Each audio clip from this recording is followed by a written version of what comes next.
Hey guys, it's Shayla. Welcome back to my channel. I wanted to come to you guys today with part 3 of my college series video.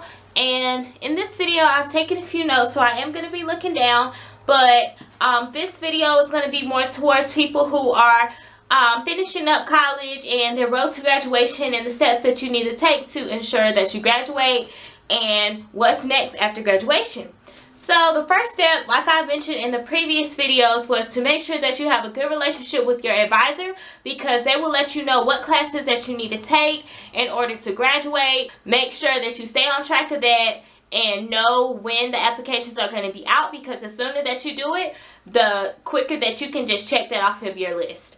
Also, you want to make sure that you go to the bookstore and see when cap and gowns are going to be in, because you want to go get fitted and order your cap and gown in a sufficient amount of time so that you won't be without a gown on graduation day. So they do that stuff early on, around the same time that you apply for applications for graduation. So just be on the lookout for that. Also, you want to save money for your graduation fees, your parking passes, your library fees, any tickets that you've had, anything like that that you owe the school money. You just want to go to the treasurer's office and see if you have anything on your student account that you need to pay off, because if you do have a balance around the time that you apply for graduation and they are trying to approve you, they will deny you for graduation until you have those fees paid. So you just want to be aware of that and on top of that, because you don't want that to stop you from being approved for graduation. Cap and gown, accessories, and graduation pictures. So you want to make sure that you do have your cap and gown, that you steam it or get it dry clean, because it will be very wrinkly once you take it out of the package and try it on. It will not look appealing at all. But like I mentioned in part 2 of this video, if you are involved in clubs or things like that, either the registrar or the bookstore will provide you with cords that will signify what clubs you were in, what organizations you were in.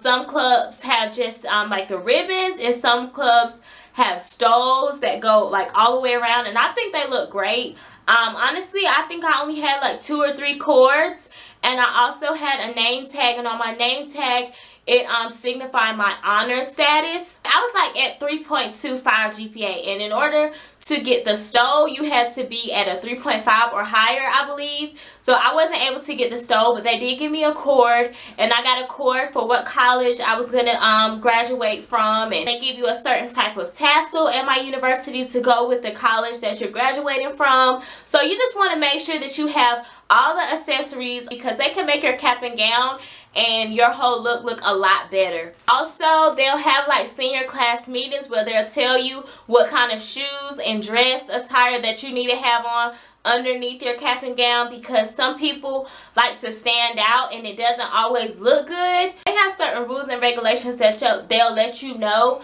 before graduation, so that you know what to kind of wear underneath, because I don't think you can wear like high neck or anything like that if you're a female. I think you have to wear a skirt or a dress and not pants. So just ask your senior class president or senior class council or SGA or something if they have any news about the guidelines as to graduation attire, because those are very important as well, and you don't want to get turned around at the door. I decorated my cap and my boyfriend's cap so that our families could find us easier, and also our families brought like either posters or like white rags, and they would like, or shirts, and like wave their shirts, because we got our ceremony was like in a huge coliseum, so it was hard to see. So you want to make sure that you can see your family, know where they're at. When it comes to taking graduation pictures, you want to try to take your graduation pictures a month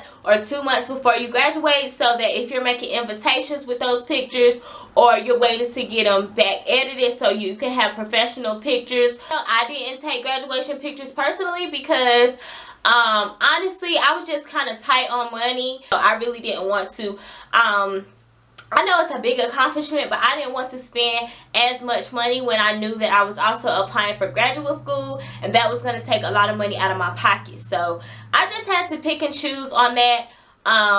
But if you do take graduation pictures, just try to take them in advance. Most of the times graduations are early in the morning. People don't get a chance to get their breakfast, get their coffee. So by the time that graduation is over, people are ready to eat, socialize, have fun. You know, they've been sitting down for so long. You know, you want to kind of have something for those people to do, especially if your family is traveling in from out of town. You don't want them to just come, see you, take a pic, and then hit the road. You know? And for you to have to be worrying about keeping your grades up and finals and everything like that, and also planning a graduation party, that could be kind of stressful. So if you do have help from outside sources like family, friends, if you and a bunch of friends are graduating together and just want to throw like a kickback or something that night, like there's always something to do, especially if you don't want to throw anything yourself. There's always stuff going on in the community. A graduation party, dinner, affair, whatever you want to call it. Me and my boyfriend did a joint graduation party, and we just invited close family and friends. So it was maybe about 20 of us combined, and we ate at Golden Corral. It was super laid back. I don't know if we had a reservation. I don't think we did.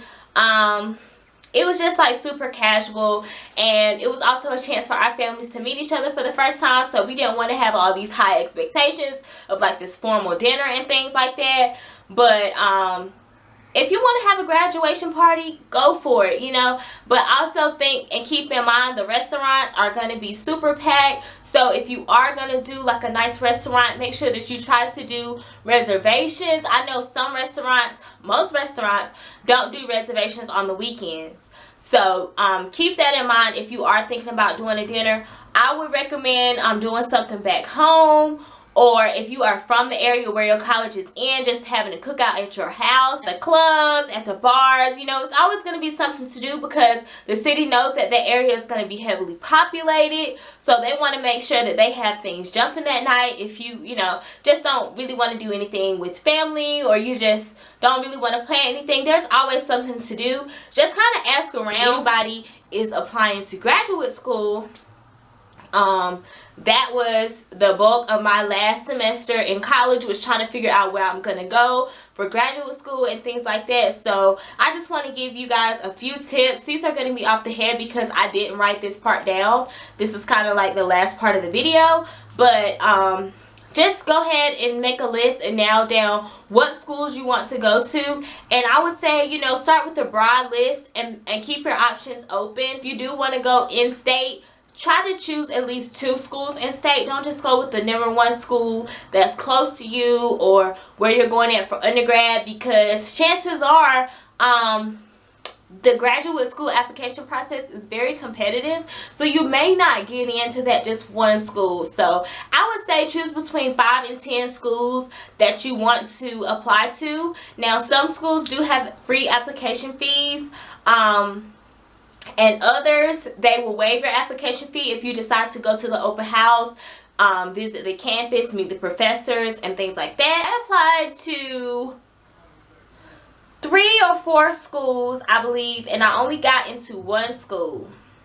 Also, you want to take in consideration the GRE or the MAT. These are like graduate admission requirements for some schools. Some schools accept both tests. Some schools only accept the GRE. Some schools don't require the GRE nor the MAT. So you just have to kind of do your research as far as where you want to go and their admissions requirements. Also, you want to keep in mind your GPA upon graduation, because some schools require you to have a minimum of a 3.0 GPA, and other schools will allow you to be accepted conditionally, which means that you will need to make a 3.0 in your first 6 or 9 or 12 credit hours, whichever, I mean, depending on the school. But you need to make a B or higher in those classes to prove that you're getting the information and things like that. It was tragic. The application process was totally stressful for me. I didn't take the GRE because I had so much anxiety about taking the GRE, and so I decided to take the MAT and just to apply to schools that accepted the MAT.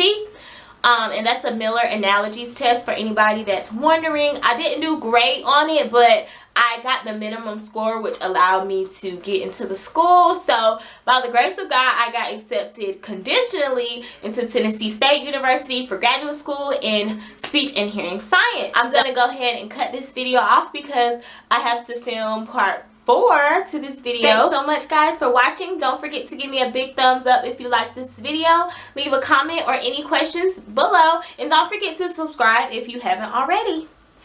Bye, guys.